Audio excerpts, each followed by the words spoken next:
Bueno chicos, entonces primero darles un afectuoso saludo después de estas 2 semanas de receso académico y a retomar el tema en el que nos quedamos que fueron las reacciones químicas. Pudimos hacer algo sobre reacciones químicas, comprender los estados de oxidación que permiten generar los enlaces entre los átomos, revisamos algo de química cuántica, revisamos estructura del átomo, mejor dicho, hemos revisado una cantidad de cosas.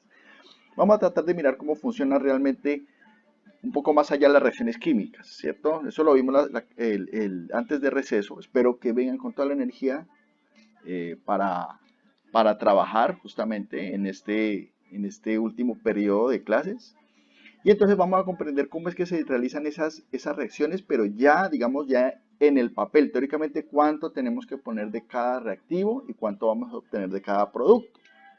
¿Cierto? Consideraciones respecto a la energía que se consume o se libera, eso se ve en otro momento. Algunas reacciones son muy exotérmicas y son muy importantes. Se han visto, por ejemplo, en los explosivos. Lamentablemente ustedes saben que los explosivos en este mundo contemporáneo se usan en realidad no para generar cosas buenas para los individuos, sino para dañar a otros, lastimosamente. Pero bueno, esas consideraciones energéticas las veremos más adelante. Vamos a tratar ahora solamente lo que tiene que ver con la materia que participa en una reacción. Entonces los objetivos de aprendizaje que nos trajaremos para la presente actividad y para las que vienen, ¿sí? Corresponden a comprender el significado de mol y cuál es su utilidad, ¿sí? Y en el trabajo de la química cotidiana. Segundo, en una reacción química, identificar las reacciones molares, ¿sí? Características para cada ecuación. En tercer lugar, vamos a hacer cálculos sencillos que tienen que ver con mol, relación molar y masa molar. Y cuatro, la predicción de las reacciones molares que se necesitarán en alguna reacción química determinada. Entonces, los criterios de evaluación, pues los tomaré yo de acuerdo a un taller que haremos. Pues bueno, ya saben ustedes, les estoy dejando actividades muy sencillas, ¿cierto? También les voy a mandar un Kahoot para que lo resuelvan ustedes ya en su tiempo libre, ¿sí? Y entonces también les voy a proponer que realicen en los comentarios del próximo video, no en este, sino en el próximo video, porque este tema es un poco largo, entonces vamos a dividirlo en dos secciones. Entonces, en el próximo video les pondré un link para que ustedes realicen los ejercicios pertinentes. Esto es de práctica, muchachos. Entonces, supongamos que tenemos una fábrica de hacer helados. Digo supongamos porque realmente no tenemos ninguna fábrica para hacer helados, ¿cierto? Y menos ahora virtualmente. Entonces, les propongo lo siguiente. Usted va a vender conos. Va a vender conos en su casa de dos sabores. ¿Cuáles son los insumos que necesita? El cucurucho no lo tengan en cuenta, solo las bolas de helado. Entonces, usted necesita, si el producto que usted quiere vender necesita una bola de sabor de vainilla y una bola de sabor de fresa, ¿cierto? Entonces, usted necesita helados de esos dos sabores. ¿Y cuántas bolas necesita de cada uno? Pues una de cada uno. Entonces, miren, si usted lo relaciona eso con una reacción química, entonces usted obtiene que dos bolitas de helado de distintos sabores van a dar origen a un cono, que es el producto. Entonces, si ustedes miran numéricamente, podemos identificar abajo la relación matemática. Una unidad más una unidad da una unidad de algo más complejo. Los reactivos, los insumos eran simples, los productos son un poco más complejos. ¿Ok? Pero ¿qué pasaría si yo ya no necesito un cono, sino necesito 12? Ah, bueno, entonces la relación matemática cambia. Y cambia de acuerdo a una multiplicación o a una suma. Ustedes saben que la multiplicación es una suma abreviada, ¿cierto? Lógicamente es más fácil multiplicar. Si usted le dicen, mire, si usted para un cono necesita una bola de helado de fresa, pues para una docena de conos, ¿cuántas bolas de helado de fresa necesita? Lógicamente 12. ¿Por qué? Porque la relación es 1 a 1. Una unidad, una unidad de helado de fresa me sirve para fabricar una unidad de cono. Entonces, si necesito 12, una docena, 12 conos, ¿cuántas unidades necesito? 12 unidades, o sea, una docena, ¿cierto? ¿Y qué pasa si me piden 100 conos? ¿Cuántas unidades de estas bolitas necesito? Pues lógicamente 100. Y del otro también, miren, 100, 100 para dar origen a 100 productos. ¿Sí? Entonces esa es una relación matemática que se establece entre estos insumos y los productos que yo espero obtener. ¿Vale? Ahora vamos a algo más técnico. Si usted está en el taller de banistería, entonces le dicen, bueno, mi hermano, necesito que usted me produzca unas bancas. Listo, su profesor le dice, vea, el proyecto de grado es este, haga una banca. Ah, bueno, fácil. ¿Cuántas patas de madera tiene una banca? Necesita cuatro listones, ¿sí? Entonces, mire, por cada mesa que usted quiere obtener una unidad o banquito, o lo que usted quiera llamarle, usted necesita 4 listones, 4 patas y una tabla. ¿Listo? Pero resulta que a usted ahora ya no necesita una mesa. Ahora le dice el profesor, mire, es que este negocio salió tan bueno que vamos a hacerlo productivo. Entonces ya no necesito una mesa o un banquito, necesito 12 banquitos. Entonces, ¿cuántos listones necesita? 4, pero ya no unidades, sino 4 docenas. ¿Sí? Entonces, mire que aquí hay un factor, ¿sí? Que me está relacionando que si para una mesa necesito 4 listones, para una docena de mesas necesito 4 docenas de esos listones. Mire, entonces se conserva la relación numérica. Y si necesito 100 mesas o 100 banquitos, una centena, pues lógicamente de las mesas la relación es 1 a 1. Mire, para una unidad necesito una unidad, para una docena necesito una docena. ¿Por qué? Porque para cada mesita o banquito necesita una tabla, pero la relación es distinta numéricamente con los listones. Por cada banquito necesita 4 listones. Entonces, si necesita 100 banquitos, ¿cuántos listones necesita? 4 veces 100. 4 veces la cantidad de mesas que usted necesita. ¿Cuántas necesita? 100. Entonces, 4 por 100 serán 400 listones. ¿Sí? Y de esa manera trabajamos en química. ¿Cierto? Me dirán, ¿y eso qué tiene que ver un cono y una tabla con la química? Es sencillo, muchachos. El átomo es muy pequeño, eso nosotros lo hemos visto ya, lo hemos analizado y hemos mirado, ¿sí? Que las unidades primero el átomo es invisible, no lo hemos podido ver. Y segundo, pues lógicamente por el mismo motivo pesarlo sería muy difícil. Por métodos avanzados se ha logrado determinar la masa de los átomos. La masa de un átomo es de 18 la masa de un solo protón es de 18 UMAS, de un neutrón es de 18 UMAS.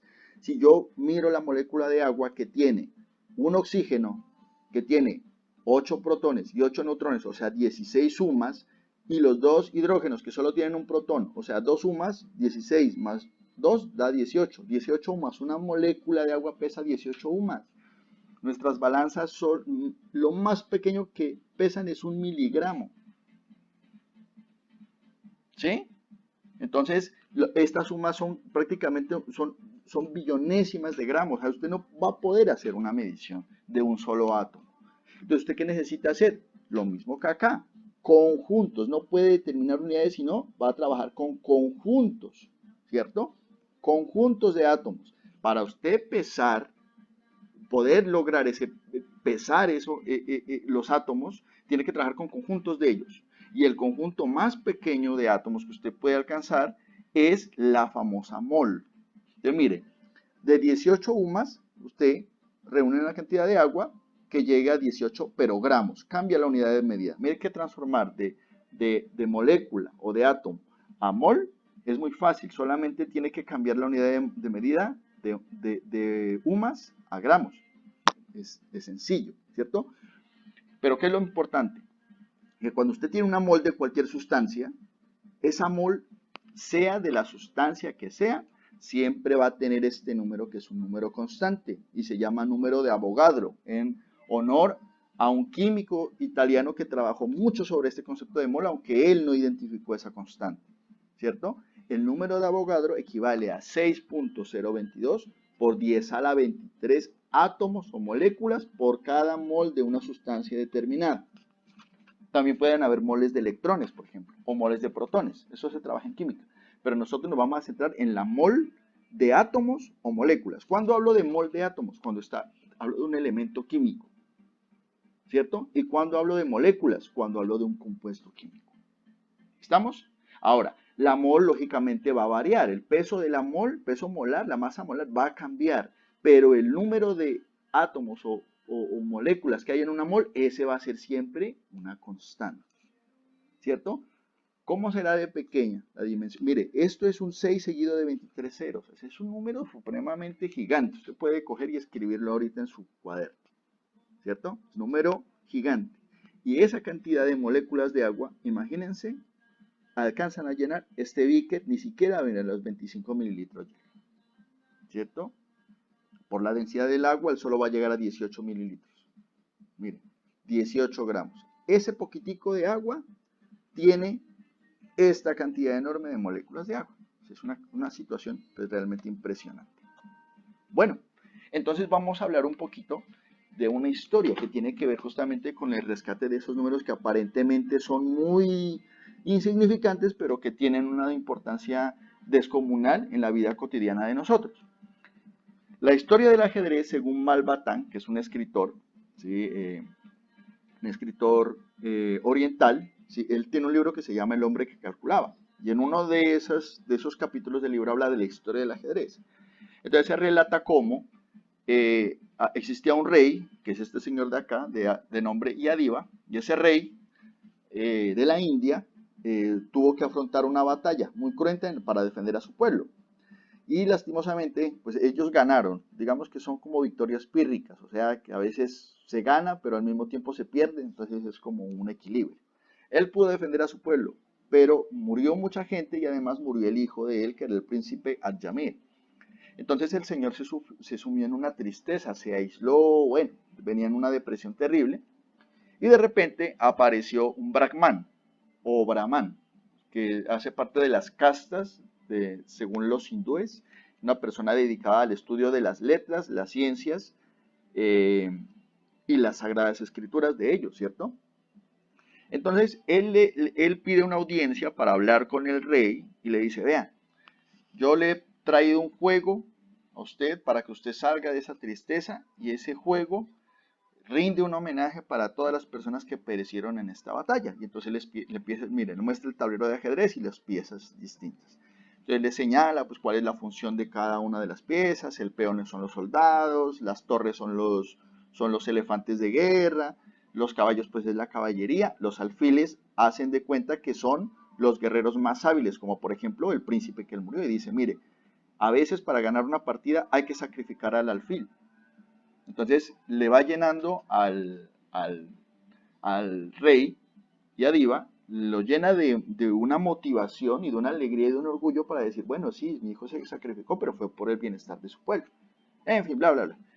Al final, pues ya él sale de su depresión y le dice, bueno, señor Brahman, cuyo nombre era la Ursasa, señor Brahman, ¿cuánto le pago? Y él le dice, no, no me pague nada, no necesito.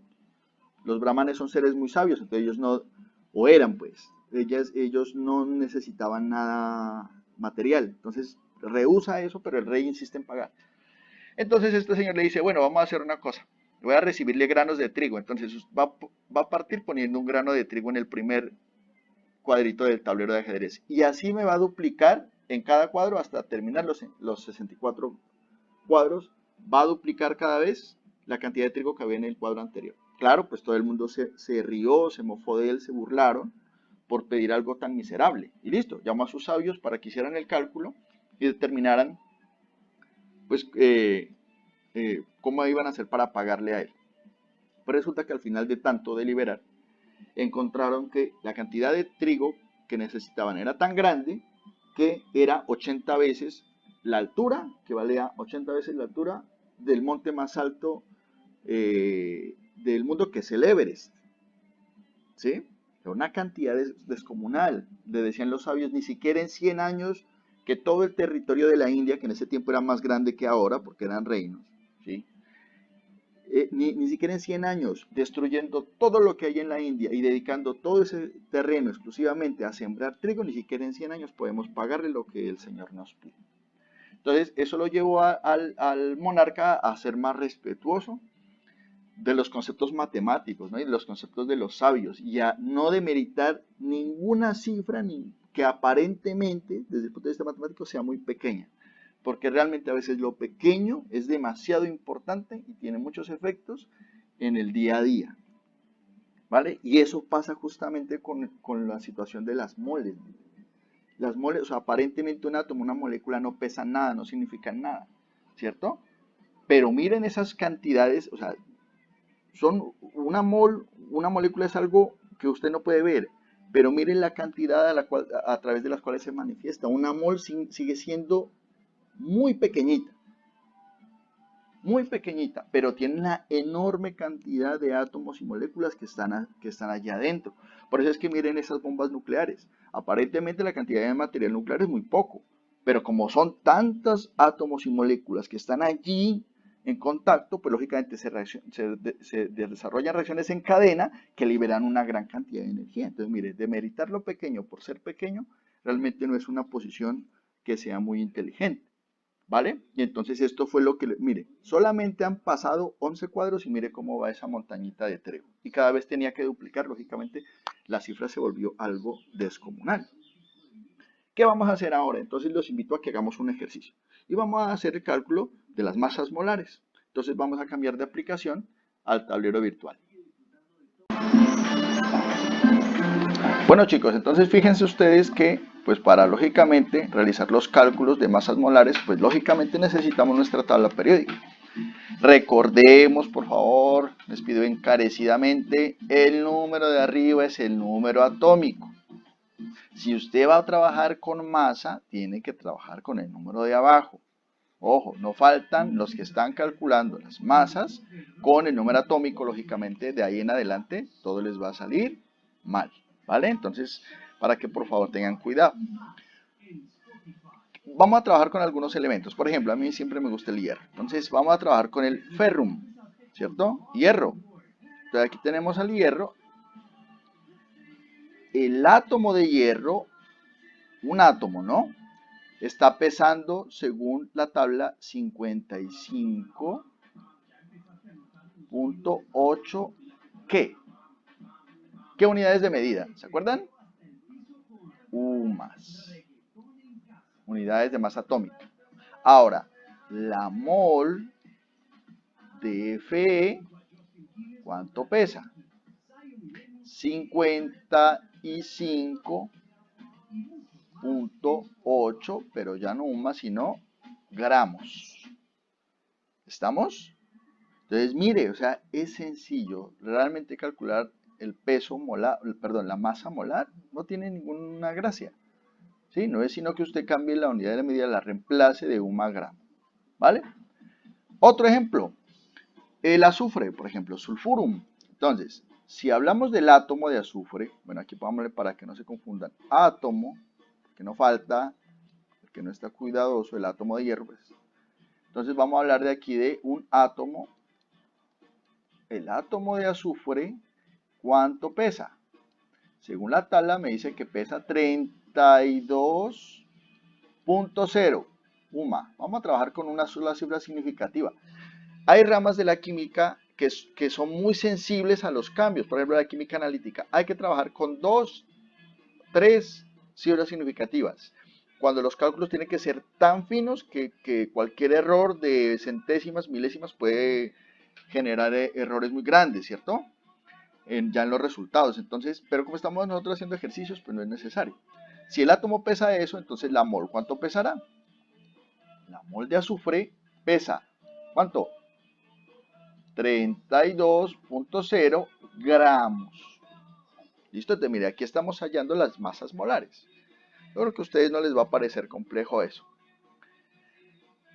Excepción, muchachos. A ver, piensen, muchachos, ustedes, ¿qué excepción hay respecto al cálculo de las masas molares de los elementos? Piensen un momentico. ¿Qué excepciones puede haber? ¿Sí? Bueno, dejémoslo allí. Yo espero que hayan llegado a la respuesta que nosotros ya hemos estudiado. Los gases y otros elementos como los halógenos no se encuentran en la naturaleza como átomos libres, sino como moléculas diatómicas. Entonces hay que calcular el peso de la molécula, la masa de la molécula. Y según eso, calculó la masa de la mol. ¿Cierto? Entonces ya no hablo, por ejemplo, de átomo de azufre. Entonces yo hablo aquí, por ejemplo, de molécula de O2. Entonces, ¿cuánto pesa una molécula de O2? Me voy a la tabla. Me dice que el átomo de oxígeno, vamos a aproximar. Entonces, 15.999, pues eso es igual a 16, ¿cierto? Un átomo pesa 16. La molécula de oxígeno, ¿cuánto pesará? 16 gramos. Ay, perdón. Pues pesará 16 gramos por los dos átomos que hacen parte de esa molécula. 16 por 2. O sea, ¿cuánto me da eso? 30. Ay, no, y mire que yo, por ejemplo, ahí estoy cometiendo un gran error. Me adelanté. No son gramos, estamos hablando de moléculas. ¿Estamos hablando de qué? ¿Qué unidad de medida? Y UMAS, ¿cierto? Qué chévere, mire qué es eso, de darse cuenta de los errores a tiempo. 16 UMAS por 2. ¿Por qué por 2? Porque el átomo no está solo, es una molécula biatómica. Entonces 16 por 2, ¿eso cuánto me da? Me da 32 gramos. Otra vez, UMAS.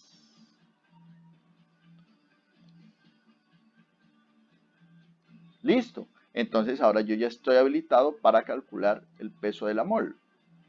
La mol de O2, entonces me pesa lo mismo, pero ya no expresado en UMAS, sino en gramos. ¿Qué les parece? No, difícil, no, que hay imposible, no voy a poder hacerlo. Falso. Esto es lo más sencillo del mundo. O sea, en conclusión, si usted ya mira más de un átomo, ya, o sea, ya no tiene un átomo, sino moléculas, ¿qué hace entonces usted con los pesos de los átomos?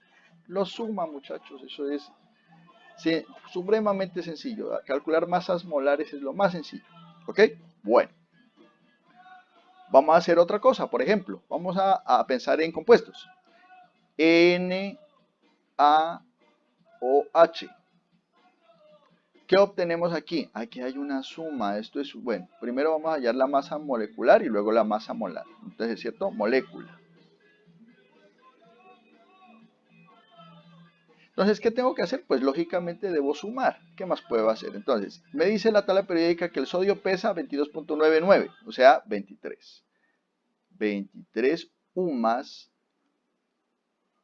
que corresponden al Na, más el oxígeno, ya vimos que pesaba 16 UMAS del oxígeno, más una triste UMA que pesa el hidrógeno. ¿Qué hago con todas esas masas? Las sumo. ¿Cuánto me da? A ver, hagan la suma. ¿Cuánto me da? Sí, señor. 40. Ay, esto parece un 4. 40 UMAS. ¿Quién pesa 40 UMAS? NaOH. En esto hay que ser bien nerd. A todo ponerle nombre porque si no se lo olvida. Aquí 9 y una 10. Va una 3 y una 4. 40 UMAS. Entonces, si eso pesa la molécula, la mol de NaOH pesa ¿cuánto? Lo mismo numéricamente, pero ya no expresado en UMAS, sino en gramos. ¿Listo? Miren, esto es supremamente fácil. Existen algunas excepciones, ¿cierto? De pronto un poco más complejas, igual yo ya les había explicado. La nomenclatura química a veces pasan otras cosas. Por ejemplo, CaOH2. Entonces, la molécula. ¿Listo? ¿Qué ocurre en esta molécula? Me está diciendo que un átomo de calcio está anclado a estas dos funciones químicas OH. Mire, que de OH está entre paréntesis y hay 2. O sea que en realidad en esta molécula hay no un oxígeno, sino hay 2. Y no hay un hidrógeno, sino 2. Entonces yo sumo eso, miren, muchachos. No tiene gracia. Entonces, Ca, ¿cuánto pesa Ca? Pesa, según la tabla periódica, pesa 40 UMAS. ¿Cuánto pesa el oxígeno? Pesa 16 UMAS. Pero como son dos oxígenos, por 2. Y el hidrógeno pesa una UMA también por 2. Entonces hagan la suma, muchachos. ¿Cuánto les da ahí? 16 por 2, 32. Y 2, 34. 74 UMAS. ¿Quién pesa eso? CaOH2, la molécula. Entonces, la mol de CaOH2, ¿cuánto pesa? 74 gramos. Y no tiene mayor complicación. ¿Estamos? Fácil y sencillo.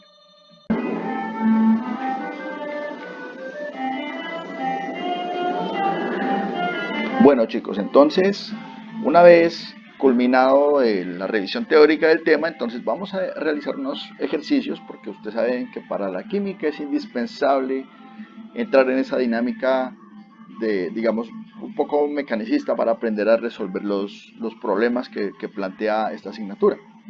Entonces, en primer lugar, punto que es para que lo realicen todos, les planteo las fórmulas químicas de algunos compuestos, ¿sí? Tenemos a un bifosfato de sodio, al dihidróxido de fósforo, de plomo, al sulfato de zinc y al ácido, este viene a ser clórico, ¿sí? Si ese es ácido clórico. Bueno, tenemos esos cuatro compuestos, entonces la propuesta es que ustedes realicen los cálculos molares. Saquen la masa molar de cada uno de esos compuestos. Fin. Pero para aquellos que les gustan los retos, y lógicamente ustedes saben que en química el reto implica una bonificación, entonces les dejo estas dos propuestas. Primero, tengo 117 gramos de un compuesto que es el agua. ¿Cuántas moles de agua hay en esos 117 gramos? 1.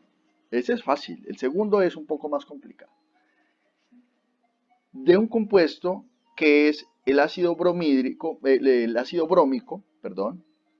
tengo 5 moles y 526 gramos.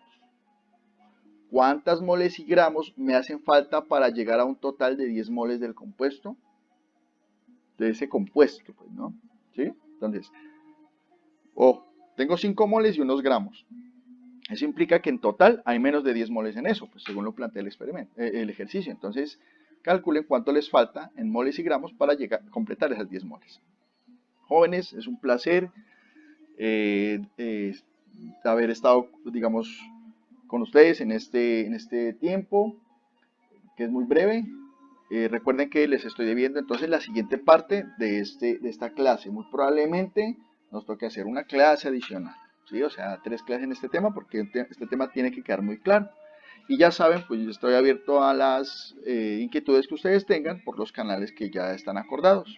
Les envío un gran abrazo a ustedes y que estén bien en compañía de sus familiares y en sus hogares. Un abrazo para todos.